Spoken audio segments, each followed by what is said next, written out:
షేక్ హసీనాకు ఆశ్రయం కల్పించడాన్ని జీర్ణించుకోలేకపోతున్న యూనస్ సర్కార్ మరోసారి భారత్ను టార్గెట్ చేస్తుంది. న్యూఢిల్లీపై ఒత్తిడి తెచ్చేందుకు లేనిపోని నిందలు మోపే ప్రయత్నాలు చేస్తోంది.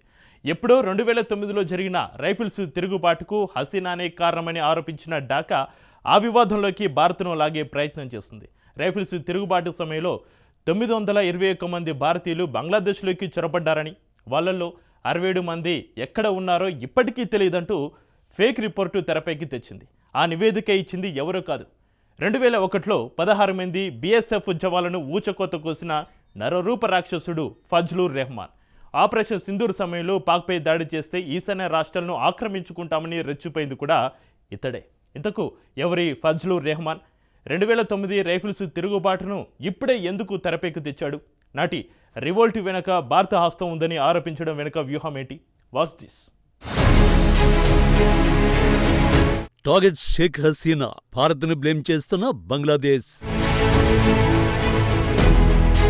2009 రైఫిల్స్ తిరుగుబాటు ఇండియా పని అని ఆరోపణలు. ఎవరి ఫజ్లుర్ రెహమాన్? భారత్ను ఎందుకు టార్గెట్ చేశాడు? హసీనా టార్గెట్గా యూనస్ సర్కార్ అంతులేని కుట్రలకు తెరలేపుతోంది. ఇప్పటికే ఏకపక్ష వాదనల ద్వారా హసీనాకు ఉరిశిక్ష విధించేలా ఒత్తిడి చేసిన తాత్కాలిక ప్రభుత్వం ఈసారి భారత్ని లక్ష్యంగా చేసుకునే ప్రయత్నంలో ఉంది. 25 ఏళ్ల క్రితం 16 మంది భారత జవాన్లను ఊచకోత కోసిన నరరూప రాక్షసుడితో భారత్ను లక్ష్యం చేసుకునే నివేదికను రూపొందించింది. ఆ నివేదిక ఇప్పుడు ఇరు దేశాల మధ్య నిప్పు రాజేసింది. 2009లో జరిగిన బంగ్లాదేశ్ రైఫిల్స్ తిరుగుబాటుకు షేక్ హసీనానే కారణమని, ఇందులో భారత ప్రమేయం కూడా ఉంది అనేది ఆ నివేదిక సారాంశం. షేక్ హసీనా హయాంలో జరిగిన హింసాకాండపై సమగ్ర దర్యాప్తునకు యూనస్ నేతృత్వంలోని బంగ్లాదేశ్ తాత్కాలిక సర్కారు ఏర్పాటు చేసిన కొత్త కమిటీ ఈ మేరకు నివేదికను సమర్పించింది. ఈ కమిషన్ ప్యానెల్ కు retired major ALM Fazlur Rahman నేతృత్వం వహించాడు. 2009లో షేక్ హసీనా అధికారంలోకి వచ్చిన కొన్నాళ్లకే బంగ్లాదేశ్ రైఫిల్స్ తిరుగుబాటు జరిగింది. తిరుగుబాటు సమయంలో బీడీఆర్ సైనికులు ఢాకాలోని వారి ప్రధాన కార్యాలయంలో హింసాత్మక దాడికి దిగి ఆయుధాలను దొంగిలించారు. వారి కమాండింగ్ అధికారుల్ని చంపారు. ఈ ఘటనలో సీనియర్ ఆర్మీ అధికారులతో సహా 74 మంది మరణించారు.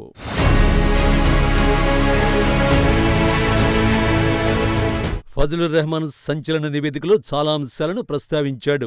అందులో నిజాల కంటే అబద్ధాలే ఎక్కువ ఉన్నాయి కూడా. మాజీ ప్రధాని షేక్ హసీనా తిరుగుబాటుకు గ్రీన్ సిగ్నల్ ఇచ్చారని ఆరోపించాడు.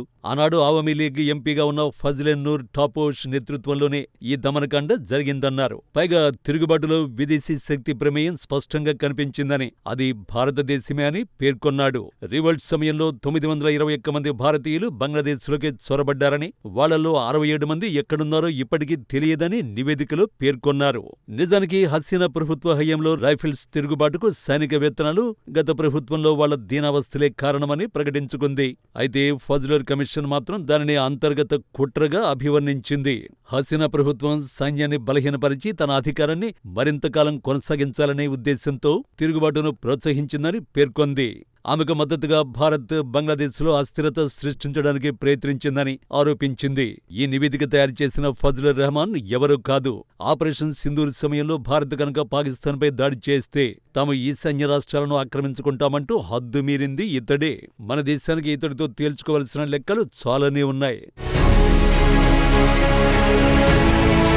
ఏఎల్ఎం ఫజ్లుర్ రెహమాన్ ఒకప్పుడు బంగ్లాదేశ్ బార్డర్ గార్డ్స్ ని ముందుండి నడిపించిన ఆర్మీ జనరల్.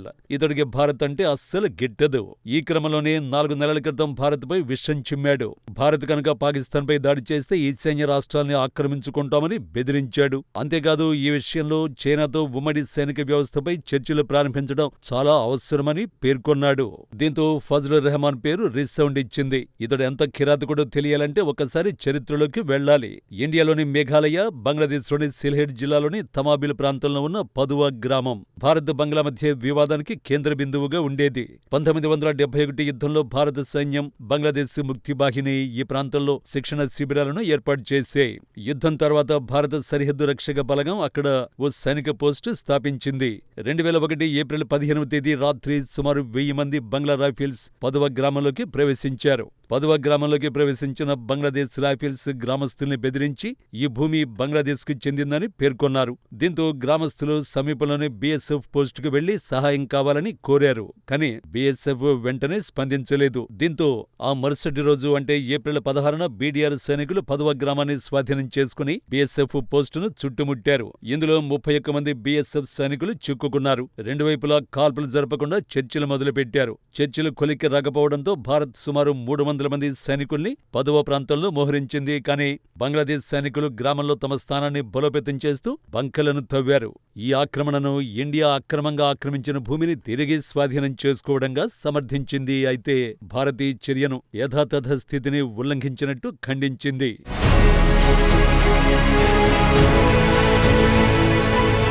మరోవైపు 2001 ఏప్రిల్ 18న 10వ ఘటనగా ప్రతీకారంగా సుమారు 60 మంది బీఎస్ఎఫ్ సైనికులు అస్సాంలోని ధుబ్రీ జిల్లాలోని మంకచర్ సెక్టార్లో బంగ్లాదేశ్లోని బోరాయ్బరీ గ్రామంలోకి ప్రవేశించారు. ఈ గ్రామం బంగ్లాదేశ్ నియంత్రణలో ఉన్నప్పటికీ భారతీయ జనాభా ఎక్కువగా ఉంటుంది. కానీ బీఎస్ఎఫ్ సైనికులు బంగ్లాదేశ్ రైఫిల్స్ ఉచ్చులో చిక్కుకున్నారు.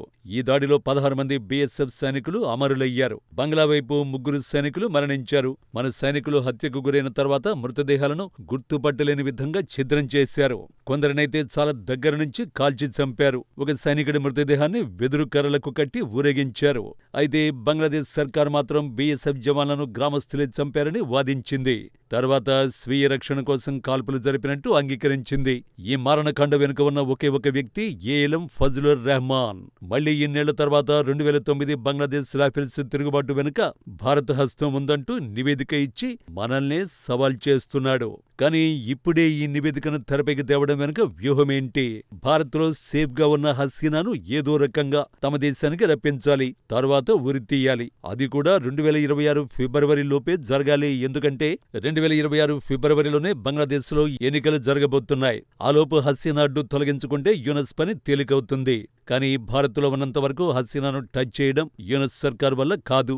ఇది తెలుసు కాబట్టి హసీనాతో పాటు భారత్ను టార్గెట్ చేస్తున్నారు. షేక్ హసీనాకు మద్దతుగా భారత్ తమ దేశంలో ఎన్నో కుట్రలు చేసిందని ఆరోపిస్తూ మన దేశాన్ని విలన్ గా చూపించే ప్రయత్నం చేస్తున్నారు.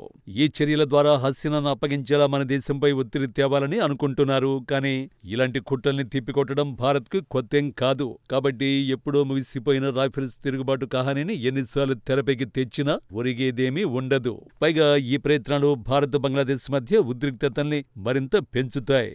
ఈ మొత్తం వ్యవహారం వెనుకున్న ఫజ్లుర్ రెహమాన్ మాత్రం అంత ఈజీగా విడిచిపెట్టకూడదు. ఎందుకంటే అతడు యూనస్ కంటే డేంజరస్.